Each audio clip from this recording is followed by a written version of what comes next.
ಸ್ವಾಗತ. ನಾನು ಸುಧಾಗೌಡ. ಕರ್ನಾಟಕದಲ್ಲಿ ಕೇರಳ ನಾಯಕರ ದರ್ಬಾರ್ ನಡೀತಾ ಇದೆ. ಕೋಗಿಲು ಲೇಔಟ್ನಲ್ಲಿ ಅಕ್ರಮ ಮನೆಗಳ ತೆರವು, ಅಕ್ರಮ ಒತ್ತುವರಿ ನಡೀತಾ ಇರುವಂತದ್ದು. ಈ ಒಂದು ತೆರವನ್ನ ಮಾಡಿದ್ದೇ ಅಪರಾಧವಾ?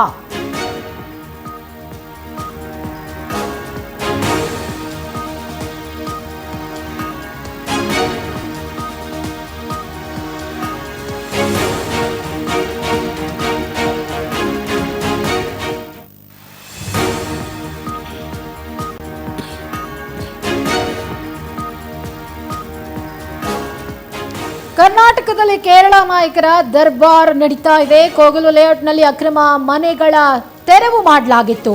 ಅಕ್ರಮ ಒತ್ತುವರಿ ತೆರವು ಮಾಡಿದ್ದೇ ಅಪರಾಧವಾಗೋಯ್ತಾ? ರಾಜ್ಯ ಕಾಂಗ್ರೆಸ್ ಸರ್ಕಾರದಿಂದ ಜಿ ಹುಜೂರ್ ನಿಲುವು ಯಾಕೆ ಎನ್ನುವಂತ ಪ್ರಶ್ನೆ ಎದ್ದಿದೆ. ಕೇರಳದ ಎಂಪಿ ಎಂಎಲ್ಎಗಳಿಂದ ಸ್ಥಳಕ್ಕೆ ಭೇಟಿ ಕೊಡ್ತಿದ್ದಾರೆ. ಕೇರಳ ನಾಯಕರು ಇಲ್ಲಿಗೆ ಬಂದು ಟೀಕೆ ಮಾಡೋದನ್ನು ನಾವು ಸಹಿಸಬೇಕಾ?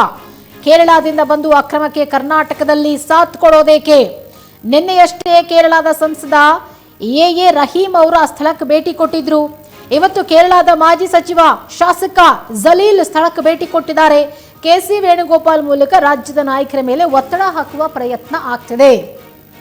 ನೋಡಿ, ಈ ಕೋಗಿಲು ಲೇಔಟ್ನಲ್ಲಿ ಅಕ್ರಮವಾಗಿ ಮನೆಗಳನ್ನ ಕಟ್ಕೊಂಡಿದ್ರು ಅಲ್ಲಿನ ಸ್ಥಳೀಯ ನಿವಾಸಿಗಳು. ಆದ್ರೆ ಆ ಒಂದು ಜಾಗ ಸರ್ಕಾರದ್ದು. ಎಷ್ಟೇ ಬಾರಿ ನೋಟಿಸ್ ಕೊಟ್ಟರು ಕೂಡ ಆ ನೋಟಿಸ್ಗೆ ಅಲ್ಲಿ ವಾಸ ಮಾಡ್ತಾ ಇರುವಂತವ್ರು ಕ್ಯಾರೆ ಅಂದಿಲ್ಲ. ಹೀಗಾಗಿ ಅಲ್ಲಿ ಆ ಮನೆಗಳನ್ನ, ಅಕ್ರಮವಾಗಿ ನಿರ್ಮಾಣ ಮಾಡ್ಕೊಂಡಿರುವಂತಹ ಮನೆಗಳನ್ನ ತೆರವು ಮಾಡುವಂತ ಕೆಲಸ ಆಯಿತು. ಸುಮಾರು ಜನ ಮನೆ ಮಠ ಕಳ್ಕೊಂಡು ಬೀದಿಗೆ ಬಂದ್ರು. ನೋಟಿಸ್ ಕೊಟ್ಟರು ಕೂಡ ಅವರು ಯಾವುದಕ್ಕೂ ಕ್ಯಾರೆ ಅನ್ನದೇ ಅಲ್ಲೇ ವಾಸ ಮಾಡ್ತಾ ಇದ್ರು ಅನ್ನೋ ಒಂದೇ ಒಂದು ಕಾರಣಕ್ಕೆ ಇಲ್ಲಿ ಸರ್ಕಾರ ಏನ್ ಸ್ಟೆಪ್ ತೆಗೆದುಕೊಳ್ಳಬೇಕು ಅದನ್ನ ತೆಗೆದುಕೊಳ್ತು. ಆದ್ರೆ ಇದು ಕೇರಳ ನಾಯಕರ ಕೆಂಗಣ್ಣಿಗೆ ಗುರಿಯಾಗಿದೆ. ನೀವು ನಿರಾಶ್ರಿತರಿಗೆ ಪರ್ಯಾಯವಾಗಿ ಯಾವುದೇ ವಸತಿಯನ್ನು ಕಲ್ಪಿಸದೆ ಅವರನ್ನು ಬೀದಿಗೆ ತಂದಿದ್ದೀರಿ. ಈ ಒಂದು ತೆರವು ಎಷ್ಟು ಮಟ್ಟಿಗೆ ಸರಿ ಅಂತ ಹೇಳಿ ಕೇರಳ ಸಿಎಂ ಪಿಣರಾಯಿ ಅವರು ಕಾಂಗ್ರೆಸ್ ಸರ್ಕಾರಕ್ಕೆ ತರಾಟೆ ತೆಗೆದುಕೊಂಡಿದ್ದಾರೆ. ಕೇರಳದ ನಾಯಕರು ಈ ಕೋಗಿಲು ಲೇಔಟ್ಗೆ ಪದೇ ಪದೇ ಬಂದು ಪರಿಶೀಲನೆ ಮಾಡ್ತಿದ್ದಾರೆ. ಕೆಸಿ ವೇಣುಗೋಪಾಲ್ ಇದೀಗ ಎಂಟ್ರಿ ಆಗಿದ್ದಾರೆ. ಕಾಂಗ್ರೆಸ್ನ ಕೆಸಿ ವೇಣುಗೋಪಾಲ್ ಅವರು ಈಗ ರಾಜ್ಯದ ನಾಯಕರ ಮೇಲೆ ಒತ್ತಡ ಹಾಕ್ತಿದ್ದಾರೆ. ಏನಂತ, ಈಗ ಆಗಿರುವಂತ ಒಂದು ತೆರವು ಕಾರ್ಯಾಚರಣೆ ಏನಿದೆ ಅದು ಆಗೋಗಿದೆ. ಆದರೆ ಆ ಮನೆಗಳಲ್ಲಿ ವಾಸ ಇದ್ದಂಥವರಿಗೆ ನೀವು ಪರ್ಯಾಯವಾಗಿ ಒಂದು ವ್ಯವಸ್ಥೆ ಕಲ್ಪಿಸ್ಕೊಡ್ಬೇಕು. ಇಲ್ಲ ಅಂದ್ರೆ ಈ ಕಾಂಗ್ರೆಸ್ ಪಕ್ಷದ ಒಂದು ಒಗ್ಗಟ್ಟಿಗೆ, ಅಂದ್ರೆ ಬೇರೆ ರಾಜ್ಯದ ಕಾಂಗ್ರೆಸ್ ಆಗಿರ್ಬೋದು, ನಮ್ಮ ಕರ್ನಾಟಕದ ಕಾಂಗ್ರೆಸ್ ಆಗಿರ್ಬೋದು, ಎಲ್ಲ ಒಂದ್ ಕಡೆ ಕಾಂಗ್ರೆಸ್ನಲ್ಲೇ ಬೆರುಕು ಬರುವುದಕ್ಕೆ ಕಾರಣ ಆಗ್ತಾ ಇದೆ ಈ ಒಂದು ಪ್ರಕರಣ.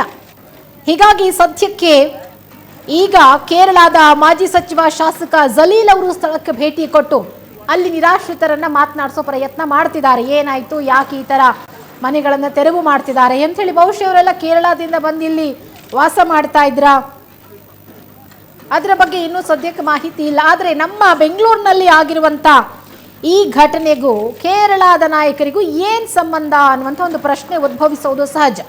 ಈಗ ಆಲ್ರೆಡಿ ಈ ಪ್ರಕರಣಕ್ಕೆ ಸಂಬಂಧಪಟ್ಟಂತೆ ಡಿ.ಕೆ. ಶಿವಕುಮಾರ್ ಅವರು ಕೂಡ ರಿಯಾಕ್ಟ್ ಮಾಡಿದ್ದಾರೆ.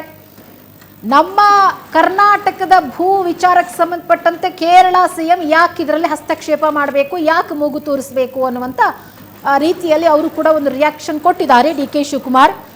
ಇಲ್ಲಿ ಕೆಸಿ ವೇಣುಗೋಪಾಲ್ ಅವರು ಸದ್ಯಕ್ಕೆ ರಾಜ್ಯದ ನಾಯಕರ ಮೇಲೆ ಒತ್ತಡ ಹಾಕ್ತಿದ್ದಾರೆ. ಮನೆ ಕಳೆದುಕೊಂಡವರಿಗೆ ಶಾಶ್ವತ ಪರಿಹಾರಕ್ಕೆ ಇದೀಗ ರಾಜ್ಯ ಸರ್ಕಾರ ಚಿಂತನೆ ನಡೆಸ್ತಾ ಇದೆ. ಜಿಲ್ಲಾಡಳಿತ ಜಿಬಿಎ ವತಿಯಿಂದ ಮನೆ ನೀಡೋಕೆ ನಿರ್ಧಾರ ಮಾಡಲಾಗಿದೆ. ರಾಜೀವ್ ಗಾಂಧಿ ವಸತಿ ಯೋಜನೆಯಡಿ ಮನೆ ನೀಡೋಕೆ ಚಿಂತನೆ ನಡೆದಿದೆ. ಯಾರ್ಯಾರು ರಾಜೀವ್ ಗಾಂಧಿ ವಸತಿ ಯೋಜನೆಯಡಿ ಮನೆ ಪಡ್ಕೊಳ್ಳೋಕೆ ಅರ್ಹರಿದ್ದಾರೋ ಅವರಿಗೆ ಮನೆ ನೀಡುವಂತ ಒಂದು ಚಿಂತನೆ ಸದ್ಯಕ್ಕೆ ನಡೆದಿದೆ. ಮನೆ ಕಳೆದುಕೊಂಡವರಿಗೆ ಶಾಶ್ವತ ಪರಿಹಾರ ಈಗ ಕೊಡಬೇಕಾಗಿದೆ. ಜಿಲ್ಲಾಡಳಿತ ಜಿಬಿಎ ವತಿಯಿಂದ ಈಗ ಮನೆ ಕಳ್ಕೊಂಡಂತಹ ನಿರಾಶ್ರಿತರಿಗೆ ಮನೆ ಕೊಡುವಂತ ಒಂದು ಕೆಲಸ ಆಗ್ತಾ ಇದೆ. ರಾಜೀವ್ ಗಾಂಧಿ ವಸತಿ ಯೋಜನೆ ಅಡಿ ಯಾರೆಲ್ಲ ಆ ಒಂದು ಯೋಜನೆಯ ಕೆಳಗಡೆ ಮನೆ ಪಡ್ಕೊಳ್ಳೋಕೆ ಅರ್ಹರಾಗಿರ್ತಾರೋ ಅವರೆಲ್ಲರಿಗೂ ಕೂಡ ಮನೆ ಕೊಡ್ತೀವಿ ಅನ್ನುವಂಥ ನಿರ್ಧಾರಕ್ಕೆ ಸದ್ಯಕ್ಕೆ ರಾಜ್ಯ ಸರ್ಕಾರ ಬಂದಿದೆ. ಕೆಸಿ ವೇಣುಗೋಪಾಲ್ ಅವರು ಟ್ವೀಟ್ ಮಾಡಿದ್ರು. ಆ ಟ್ವೀಟ್ಗೆ ಸಿಎಂ ಡಿ.ಕೆ. ಶಿವಕುಮಾರ್ ಅವರು ರಿಯಾಕ್ಟ್ ಮಾಡಿದ್ದಾರೆ. ವೇಣುಗೋಪಾಲ್ ಏನ್ ಟ್ವೀಟ್ ಮಾಡಿದ್ದಾರೆ ಅನ್ನೋದನ್ನ ನಾನು ನೋಡಿಲ್ಲ, ಡಿ.ಕೆ. ಶಿವಕುಮಾರ್ ಹೇಳಿರುವಂತದ್ದು. ಆದರೆ ಅಲ್ಲಿ ಮನೆ ಕಳ್ಕೊಂಡಂಥವ್ರಿಗೆ ನಾನು ಖಂಡಿತ ಮನೆ ಮಾಡಿಕೊಡ್ತೀನಿ, ಮನೆ ನಿರ್ಮಿಸ್ಕೊಡ್ತೀನಿ, ಅದು ರಾಜೀವ್ ಗಾಂಧಿ ವಸತಿ ಯೋಜನೆ ಅಡಿ ಯಾರೆಲ್ಲ ಅರ್ಹರಿರ್ತಾರೋ ಅವ್ರಿಗೆ ನಾನು ಮನೆ ಮಾಡಿಕೊಡ್ತೀನಿ ಅಂತ ಹೇಳಿದ್ದಾರೆ. ಆದರೆ ಕರ್ನಾಟಕದಲ್ಲಿ ಕೇರಳ ನಾಯಕರ ದರ್ಬಾರ್ ಯಾಕೆ ಬೇಕು ಅನ್ನುವಂಥ ಒಂದು ಪ್ರಶ್ನೆ DCM DK ಶಿವಕುಮಾರ್ ಅವರದ್ದು.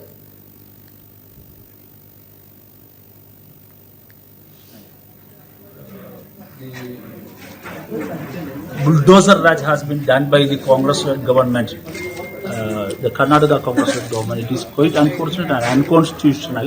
Stop all election process and ensure a befitting and dignified rehabilitation very shortly. So this is quite unfortunate because as we know that this is a Congress-led government. But unfortunately, the action of this Congress government, same as the Yogi Adityanath government and Sangha Parivar government, marginalized people like Muslims and Dalits.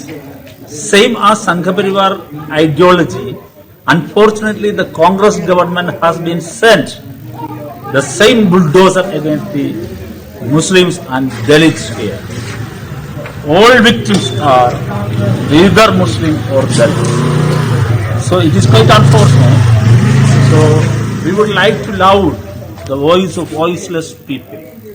Here, myself.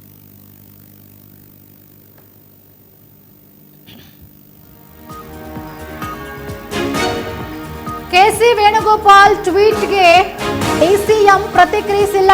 Venugopal ಏನ್ tweet ಮಾಡಿದ್ದಾರೆ ಅನ್ನೋದನ್ನ ನಾನು ನೋಡಿಲ್ಲ ಅಂತ ಹೇಳಿ DCM DK Shivakumar ಹೇಳಿದ್ದಾರೆ. ನಾನು tweet ನೋಡಿದ ಮೇಲೆ ಮಾತನಾಡ್ತೇನೆ ಅಂತ DCM DK ಶಿವಕುಮಾರ್ ರಿಯಾಕ್ಟ್ ಮಾಡಿದ್ದಾರೆ. ಮನೆ ಕಳ್ಕೊಂಡವರಿಗೆ ಈಗ ಆಲ್ರೆಡಿ GBA ಮತ್ತು ಜಿಲ್ಲಾಡಳಿತ ವತಿಯಿಂದ ಮನೆ ಕೊಡೋಕೆ ನಿರ್ಧಾರ ಆಗಿದೆ. ಈ ನಡುವೆ KC ವೇಣುಗೋಪಾಲ್ ಅವರು ಟ್ವೀಟ್ ಮಾಡಿದ್ದಾರೆ. ಆ ಟ್ವೀಟ್ ಅನ್ನು ನಾನು ನೋಡಿಲ್ಲ, ನಾನು ಆ ಟ್ವೀಟ್ ನೋಡಿದ ಮೇಲೆ ನಾನು ಮಾತನಾಡ್ತೀನಿ ಅಂತ DCM DK ಶಿವಕುಮಾರ್ ಅವರು ಕೂಡ ರಿಯಾಕ್ಟ್ ಮಾಡಿದ್ದಾರೆ.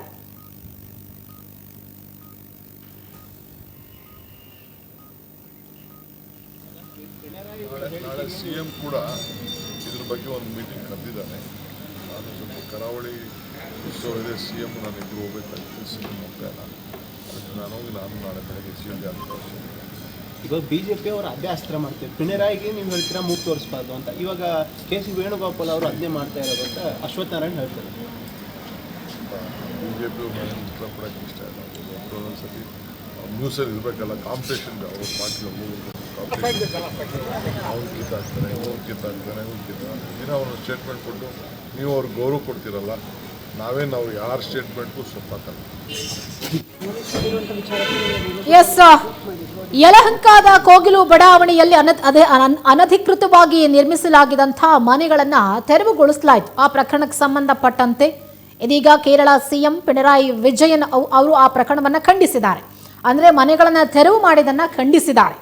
ಹಾಗಾಗಿ ಇದೀಗ ವೇಣುಗೋಪಾಲ್ ಅವರು ಅದಕ್ಕೆ ಒಂದು ಕ್ಲಾರಿಟಿ ಕೊಟ್ಟಿದ್ದಾರೆ. ತಾವು ಮನೆ ತೆರವು ವಿಚಾರದಲ್ಲಿ CM ಸಿದ್ದರಾಮಯ್ಯ ಹಾಗೆ DCM DK ಶಿವಕುಮಾರ್ ಜೊತೆ ನಾನು ಚರ್ಚೆ ಮಾಡಿದ್ದೀನಿ, ನಾವು ಅವರಿಗೆ ಮನೆ ವ್ಯವಸ್ಥೆ ಮಾಡಿಕೊಡೋ ಒಂದು ಕೆಲಸ ಮಾಡ್ತೀವಿ ಅಂತ ಕೂಡ ಅವರು ಒಂದು ಸ್ಟೇಟ್ಮೆಂಟ್ ಅನ್ನ ಕೊಟ್ಟಿದ್ದಾರೆ. ಅಲ್ಲದೆ ತಾನೇ ವೈಯಕ್ತಿಕವಾಗಿ ಸಂತ್ರಸ್ತರೊಂದಿಗೆ ಸಂಪರ್ಕವನ್ನ ಸಾಧಿಸಿ ಪರಿಹಾರ ಕೊಡ್ತೀನಿ ಅನ್ನೋ ಭರವಸೆಯನ್ನ ವೇಣುಗೋಪಾಲ್ ಕೊಟ್ಟಿದ್ದಾರೆ. ಆದರೆ ವೇಣುಗೋಪಾಲ್ ಅವರು ಏನು ಟ್ವೀಟ್ ಮಾಡಿದ್ದಾರೆ ಅದಕ್ಕೆ DCM ಇನ್ನೂ ರಿಯಾಕ್ಟ್ ಮಾಡಿಲ್ಲ. ಕಾರಣ ಅವ್ರು ಏನು ಟ್ವೀಟ್ ಮಾಡಿದ್ದಾರೆ ಅನ್ನೋದನ್ನ ಖುದ್ದು DCM ನೋಡಿಲ್ಲ. ಕಾರಣ ಇದು ಭೂಮಿ ವಿಚಾರಕ್ಕೆ ಸಂಬಂಧಪಟ್ಟಂತಹ ಒಂದು ಪ್ರಕರಣ ಆಗಿರೋದ್ರಿಂದ ಇದರ ಬಗ್ಗೆ DCM DK ಶಿವಕುಮಾರ್ ಅವರು ಕೂಡ ರಿಯಾಕ್ಟ್ ಮಾಡಬೇಕು. ಸೊ ಹಾಗಾಗಿ ಈ ವೇಣುಗೋಪಾಲ್ ಅವರ ಟ್ವೀಟ್ ನೋಡಿದ ಮೇಲೆ DCM ಈ ಪ್ರಕರಣಕ್ಕೆ ಸಂಬಂಧಪಟ್ಟಂತೆ ಏನು ಮಾತನಾಡ್ತಾರೆ ಅನ್ನೋದನ್ನ ಸದ್ಯಕ್ಕೆ ಅದು ನೋಡಬೇಕಾಗಿದೆ. ಈ ಬಗ್ಗೆ ಮತ್ತಷ್ಟು ಡೀಟೇಲ್ಸ್ ಕೊಡ್ತಾರೆ ನಮ್ಮ ರಿಪೋರ್ಟರ್ ಜೋಯಲ್. ಡೆಸ್ಕ್ ನಿಂದ ಲೈವ್ ನಲ್ಲಿ ಜಾಯ್ನ್ ಆಗಿದ್ದಾರೆ. ಜೋಯಲ್, ಈ ಯಲಹಂಕದ ಕೋಗಿಲು ಲೇಔಟ್ ನಲ್ಲಿ ಈ ಅಕ್ರಮವಾಗಿ ನಿರ್ಮಾಣ ಮಾಡದಂತಹ ಮನೆಗಳನ್ನ ಮೊನ್ನೆ ಅಷ್ಟೇ ತೆರವು ಮಾಡಲಾಯಿತು. ಬಟ್ ಈ ತೆರವು ಪ್ರಕರಣಕ್ಕೂ ಮತ್ತೆ ಕೇರಳದ CM ಪಿಣರಾಯಿ ವಿಜಯನ್ ಅವರಿಗೂ ಏನ್ ಸಂಬಂಧ ಅನ್ನುವಂಥ ಪ್ರಶ್ನೆ ಮೊದಲು ಬರುತ್ತೆ. ಕಾರಣ ಇದಕ್ಕೆ ಈ ಒಂದು ತೆರವು ಕಾರ್ಯಾಚರಣೆಗೆ ಅವರು ತೀವ್ರ ಮಟ್ಟದ ಆಕ್ರೋಶವನ್ನ ವ್ಯಕ್ತಪಡಿಸಿದ್ದಾರೆ. ಯಾಕೆ ಅನ್ನೋದು ಎಸ್ ಸುಧಾ, ನಿನ್ನೆ ಏನು ಎ ರಹೀಮ್ ಅವರು ಸಂಸದರು, ಅದು ಕೇರಳ ಸಂಸದರು, ಇವತ್ತು ಶಾಸಕರು ಜಲೀಲ್ ಮಾಜಿ ಸಚಿವರು ಕೂಡ ಹೌದು, ಕೇರಳ ಸರ್ಕಾರದವರಿಗೆ ನಮ್ಮ ಕರ್ನಾಟಕದಲ್ಲಿ ಏನು ಕೆಲಸ ಅನ್ನುವಂಥದ್ದು ಮೊದಲ ಪ್ರಶ್ನೆ. ಈ ನಡುವೆ ಏನು ಈಗಾಗಲೇ ಕೇರಳದ ಮುಖ್ಯಮಂತ್ರಿಗಳು ಕೂಡ ಪಿಣರಾಯಿ ವಿಜಯನ್ ಕೂಡ ಸಾಕಷ್ಟು ಅಂದರೆ ಏನು ನಮ್ಮ ಈ ಒಂದು ವಿಚಾರಕ್ಕೆ ತಲೆ ಹಾಕಿ ಸಾಕಷ್ಟು ಗೊಂದಲವನ್ನು ಸೃಷ್ಟಿ ಮಾಡಿದ್ರು. ಇದೇ ವಿಚಾರ ಕೇರಳ ಸರ್ಕಾರಕ್ಕೆ ಕರ್ನಾಟಕ ಸರ್ಕಾರಕ್ಕೆ ಅಂದರೆ ಏನು ಸಂಬಂಧ ಅಂತ ಕರ್ನಾಟಕ ಸರ್ಕಾರ ಈಗಾಗಲೇ ಸನ್ನದ್ಧವಾಗಿದೆ, ಯಾವ ರೀತಿಯಾದಂಥ ಕ್ರಮವನ್ನು ತೆಗೆದುಕೊಳ್ತಾ ಇದೆ. ಇಲ್ಲಿ ವಿಚಾರ ಬಂದಿರುವಂಥದ್ದು ಕೋಗಿಲು ಬಡಾವಣೆಯಲ್ಲಿ ಅಕ್ರಮ ನಿವಾಸಿಗಳ ಮನೆಗಳನ್ನು ಕಟ್ಕೊಂಡಿದ್ದಾರೆ, ತೆರವುಗೊಳಿಸಿದ್ದಾರೆ. ಇದರಲ್ಲಿ ಕ್ಲಿಯರ್ ಕಟ್ ಆಗಿ ಭಾಳ ಏನು ಗೊಂದಲಗಳೇ ಇಲ್ಲ. ಇಲ್ಲಿ ಅಕ್ರಮವಾಗಿ ಯಾರು ಮನೆಗಳನ್ನು ಕಟ್ಕೊಂಡಿರ್ತಾರೆ ತೆರವುಗೊಳಿಸ್ತಾರೆ, ಸರ್ವೇ ಸಾಮಾನ್ಯ. ಅದರಲ್ಲಿ ಯಾವುದೇ ರೀತಿಯಾದಂಥ ರಾಜಕೀಯ ಮತ್ತೊಂದು ಬರೋದೇ ಇಲ್ಲ. ಅದನ್ನು GBA ಪರಿಶೀಲನೆ ಮಾಡುತ್ತೆ, ತೆರವುಗೊಳಿಸುತ್ತೆ. ಆದರೆ ಈ ಕೇರಳ ಸರ್ಕಾರದವರಿಗೆ ನಮ್ಮ ಕರ್ನಾಟಕದಲ್ಲಿ ಏನು ಕೆಲಸ ಅನ್ನುವಂಥದ್ದು ಮೊದಲ ಪ್ರಶ್ನೆ. ಈಗಾಗಲೇ ಈ ವಿಚಾರಕ್ಕೆ ಏನು ಕಾಂಗ್ರೆಸ್ನ ಕಾರ್ಯದರ್ಶಿಯಾಗಿರುವಂತಹ AICC ಕಾರ್ಯದರ್ಶಿಯಾಗಿರುವಂತಹ KC ವೇಣುಗೋಪಾಲ್ ಅವರು ಸೂಚನೆಯನ್ನು ನೀಡಿದ್ದಾರೆ. ಏನು ಈಗಾಗಲೇ ಅಕ್ರಮ ಬಡಾವಣೆ ಅಕ್ರಮ ಲೇಔಟಲ್ಲಿ ಇದ್ದವ್ರಿಗೆ ಒಂದಷ್ಟು ಮನೆಗಳನ್ನು ಕಳ್ಕೊಂಡವರಿಗೆ ಒಂದಷ್ಟು ಪರಿಹಾರವನ್ನು ಕೊಡುವಂಥ ಕೆಲಸವನ್ನು ಸರ್ಕಾರ ಮಾಡಬೇಕು ಅನ್ನುವಂಥ ವಿಚಾರಕ್ಕೆ ಮಧ್ಯಪ್ರವೇಶವನ್ನು ಮಾಡಿದ್ದಾರೆ. ಈ ವಿಚಾರಕ್ಕೆ ಕೂಡ ಈಗಾಗಲೇ ಆಕ್ರೋಶ ವ್ಯಕ್ತವಾಗ್ತಾ ಇದೆ. ಯಾಕೆಂತಂದರೆ ಒಂದು ಕಡೆ ಕೇರಳದ ಸಂಸದರು ಶಾಸಕರುಗಳು ಬಂದು ತಲೆ ಹಾಕುವಂಥದ್ದು ಕರ್ನಾಟಕ ಸರ್ಕಾರ ಮಾಡಬೇಕಾದಂಥ ಕೆಲಸದಲ್ಲಿ, ಹಾಗೇನೆ AICC ಕಾರ್ಯದರ್ಶಿಯಾಗಿರುವಂಥ KC ವೇಣುಗೋಪಾಲ್ ಅವರು ಬಂದು ತಲೆ ತೋರಿಸುವಂಥದ್ದು, ಮೂಗು ತೋರಿಸುವಂಥದ್ದು ಏನಕ್ಕೆ ಅನ್ನುವಂಥ ವಿಚಾರನೆ ಗೊತ್ತಾಗ್ತಾ ಇಲ್ಲ. ಒಂದು ಕಡೆ ಸ್ಪಷ್ಟವಾಗಿ ನೋಡೋದಾದರೆ ಕೇರಳದಲ್ಲಿ ಪ್ರವಾಹ ಆದರೂ ಕೂಡ ರಾಜ್ಯ ಸರ್ಕಾರದಿಂದ ಅನುದಾನ ಒಂದು ಪರಿಹಾರನೂ ಕೊಡಬೇಕು, ಅಥವಾ ಅಲ್ಲಿ ಏನಾದರೂ ಆನೆ ದಾಳಿ ಆದ್ರೂ ಕೂಡ ಸರ್ಕಾರದಿಂದ ಪರಿಹಾರ, ನಮ್ಮ ರಾಜ್ಯ ಸರ್ಕಾರದಿಂದ ಪರಿಹಾರ ಸಾಕಷ್ಟು ಒಂದು ಸಿಂಪತಿ ಮೇಲೆ ಸಾಕಷ್ಟು ಕೊಟ್ಟಾಗಿದೆ. ಆದರೆ ಇಲ್ಲಿ ಈಗ ಪ್ರಶ್ನೆ ಉದ್ಭವಿಸಿರುವಂಥದ್ದು ನಮ್ಮ ರಾಜ್ಯ ಸರ್ಕಾರ ಇದೆ, ನಮ್ಮ ರಾಜ್ಯ ಸರ್ಕಾರ ಏನಿದೆ ಅಥವಾ ನಮ್ಮ CM DCM ಅವರು ಏನಿದ್ದಾರೆ ಅವರೆಲ್ಲ ನೋಡ್ಕೋತಾರೆ ಈ ವಿಚಾರವನ್ನು. ಆದರೆ ಇಲ್ಲಿ ಕೇರಳ ಸರ್ಕಾರ ಮಧ್ಯಪ್ರವೇಶವನ್ನು ಮಾಡ್ತಾ ಇರುವಂಥದ್ದು ನಿಜಕ್ಕೂ ಸಾಕಷ್ಟು ಆಕ್ರೋಶಕ್ಕೆ ಕಾರಣವಾಗಿದೆ. ಸುಧಾ, ಓಕೆ, ಥ್ಯಾಂಕ್ ಯು ನಿಮ್ಮೆಲ್ಲ ಡೀಟೇಲ್ಸ್ಗಾಗಿ ಜೋಯಲ್.